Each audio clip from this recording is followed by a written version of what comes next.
नमस्कार बंधू भगिनींनो, आपल्या सगळ्यांचं सहर्ष स्वागत आहे स्वास्तिकम या माझ्या चॅनलवर। आज मी आपल्यासाठी सचित्र भक्ती विजय कथासार याच्यातील पुढील कथा घेऊन आलेली आहे।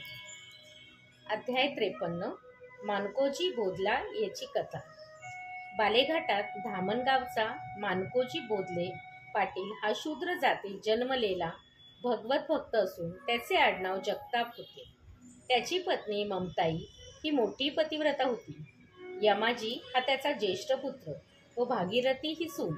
हे चौघे जण हरिभजनात रमलेले असतात। घरची चांगली श्रीमंती होती। सर्व सणवार व व्रतेही चांगले होते। ते एकादशीस पंढरपूरला जात असत। एकदा देशात अवर्षण पडले। 6 शेरांवर धारण बसली। अन्नांची विक्री होऊ लागली। मानकोजी लोकांची दया आली व आपल्या पत्नीचा विचार घेऊन त्याने शुद्धीतांना अन्नदान करण्यास सुरुवात केली।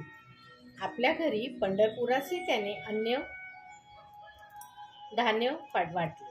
आपल्या घरची गुरेढोरेही देऊन टाकली। एक शेर ठेवून तो एरवी निरुपाधिक होऊन राहिला आणि तो पोट भरण्यासाठी मजुरी करू लागला व दारिद्र्याचे व्रत घेऊनही निरंतर हरिभजनातच आसक्त होऊ लागला। त्याची भक्ती व त्याग, त्याची निष्ठा व शुद्ध भाव पाहून श्रीहरीने त्याला एकांतात प्रत्यक्ष दर्शन दिले। एकदा मानकोजी एकादशीला पंढरपुरास निघाला। वाट खर्चाला सुद्धा पैसे नव्हते, त्यामुळे त्याची पत्नी घरीच राहिली। मानकोजी लाकडे तोडून त्यांची मोळी विकली। त्याने 3 पैसे आले। त्यातील 1 पैसा चंद्रभागेत स्नान केल्यावर प्रयाग सांगणाऱ्या ब्राह्मणाला दिला। मग 1 पैशाचा बुका, माळा व खारका घेऊन तो देवळात गेला। रात्री जागरण केले।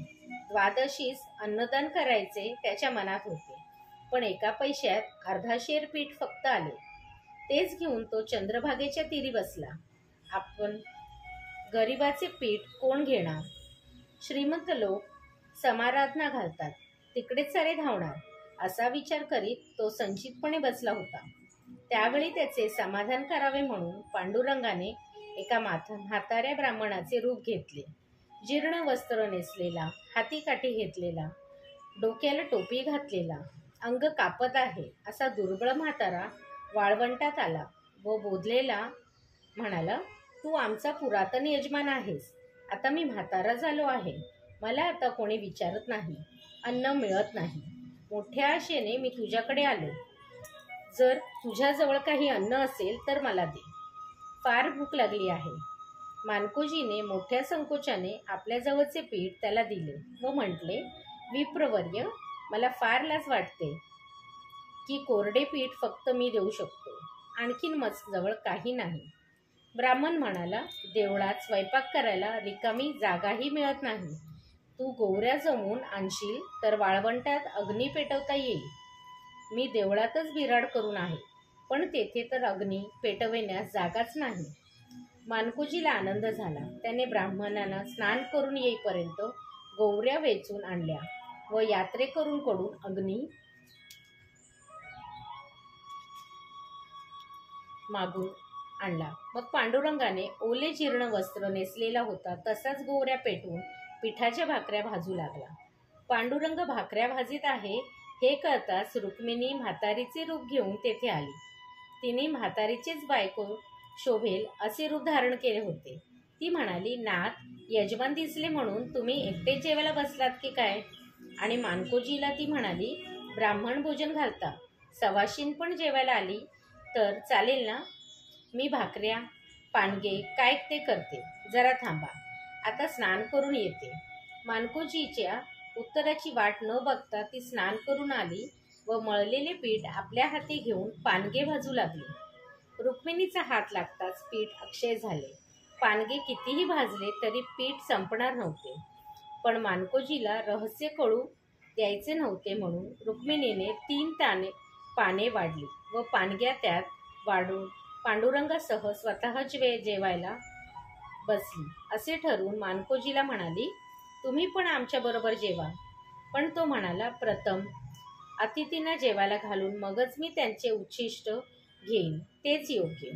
बरे, असे म्हणून पांडुरंग व रुक्मिणी यांनी म्हाताऱ्याच्या वेशात त्या पानग्या भक्षण केल्या आणि उरलेले अन्न मानकोजीस दिले.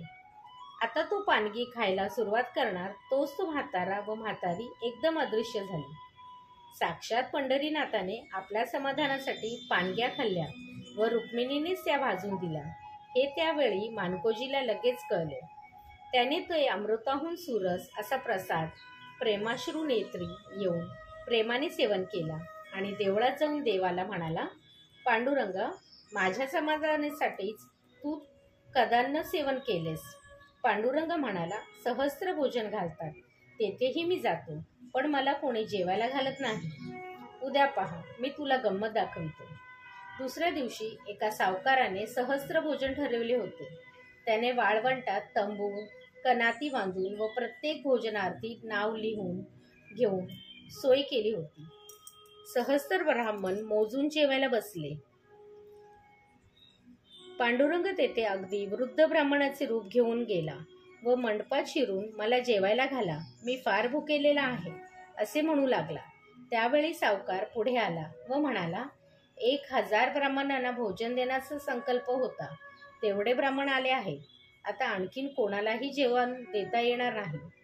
ब्राह्मण म्हणाला, 1000च्या अन्नात आणखीन एकाला सामावून घेता नाही का येणार? सावकार म्हणाला, छे, आगंतुक एक आला की आणखीन येतील, आम्ही अन्न किती लोकांना पुरवणार? ब्राह्मण पुढे झाला आणि एका पात्रासमोर सरळ जेवायला बसला. बाकीचे ब्राह्मण चमत्कार पाहत होते. बोधला मंडपाच्या दाराशी उभा राहून कौतुक पाहत होता. सावकाराने आपल्या नोकरांना सांगितले, या म्हाताऱ्याला उचला आणि बाहेर नेऊन टाका. नोकर पुढे झाले व म्हाताऱ्याच्या बोकोट्या धरून त्यांनी त्याला उचलले आणि वाळवंटात नेऊन टाकले. लगेच तो म्हातारा उभा राहिला व मानकोजीला खून करून, आता पहा, असे त्याने सुचविले. तिकडे आता सर्व ब्राह्मण आपोषण घेऊन जेवायला बसणार. तोच एकाएकी प्रचंड वादळ उठले व सर्व धूळ उडून 1000ही पात्रातील अन्नांना मिसळले. पात्रेही उडून जाऊ लागली. मंडप उद्ध्वस्त झाला व सर्व ब्राह्मण उपाशी उठले. असा चमत्कार दाखवून पांडुरंगाने मानकोजीला म्हटले, मला द्रौपदीच्या हातचे भाजीचे पान, विदुराच्या घरच्या कण्या, सुदामाचे पोहे हेच आवडतात, कारण ते शुद्ध भावाने दिलेले असतात. मानकोजी म्हणाला, देवा, तुझा पार कोणालाही लागणार नाही. नंतर देवाचा निरोप घेऊन मानकोजी धामणगावी परत जायला निघाला. वाटेत ओसाड अरण्य लागले. मानकोजीला खूप भूक लागली होती, पण कोठेही तहान लागली होती, पण कोठेही पाणी मिळेना. तेव्हा श्रीहरीने कृपाळू होऊन वाटेत एक मळा निर्माण केला. मानकोजी आपण होऊन मळ्यात येणार नाही म्हणून श्रीहरी एका पाठीत ताक व भाकरी घेऊन मळ्याच्या दाराशी थांबला. मानकोजी येताच तो म्हणाला, आमचा मळा डावलून जाऊ नका. आपण मानकोजी ना, पंढरीचे वारकरी ना, या आत या, जरा विश्रांती घ्या. ही भाकरी व ताक माळ्याने तुमच्यासाठी दिली आहे. मानकोजी नवल करीत मळ्यात शिरले. तुमच्यासाठी दिलेले आहे असं म्हणता? ठीक आहे. मानकोजी ताक भाकरी खाऊन ताजातवाना झाला. इथे पूर्वी मळा नव्हता असा विचार करीत त्या माणसाचा निरोप घेऊन पुढल्या मार्गाला लागला. मग त्याने मागे वळून पाहिले, तो कोठले मळा व कुठली झाडे काहीच नव्हते. ही श्रीहरीची माया असे म्हणत तो घरी गेला व आपल्या पत्नीला त्याने सर्व वृत्तांत सांगितला. तेव्हा तिला फारच आश्चर्य वाटलं. पुढे एकदा मानकोजी आपल्या ज्वारीच्या शेतीची राखण करीत बसला होता. पाखरे लोंब्या खातील म्हणून त्याने हाकलण्यासाठी त्याने हातात गोफण घेतली होती, पण त्याला अनुकंपा वाटून पाखरांनी शेतातले दाणे खाल्ले तरी चालेल, पण आपण यांना मारायचे नाही असे ठरवून त्याने गोफण तशीच ठेवून दिली व तो हरिचिंतन करीत बसला. पत्नीला ते कळले तेव्हा ती म्हणाली, आपण केले तेवढे पुरे झाले. शेताचा सारा भरणे कर्तव्य आहे. शिवाय आपली मुले आहेत, त्यांना ज्वारी हवी. कृपा करून आपल्या हाताने कोणाला कंचे देऊ नका. ती घरी गेली. हा राखण करीत बसला. एक वारकरी त्या वाटेने पंढरपुरात चालला होता. तो मानकोजीला म्हणाला, हुरडा खाऊ का थोडा? मला भूक लागली आहे. आपण मोठे उदार वैष्णव आहात अशी कीर्ती ऐकली आहे.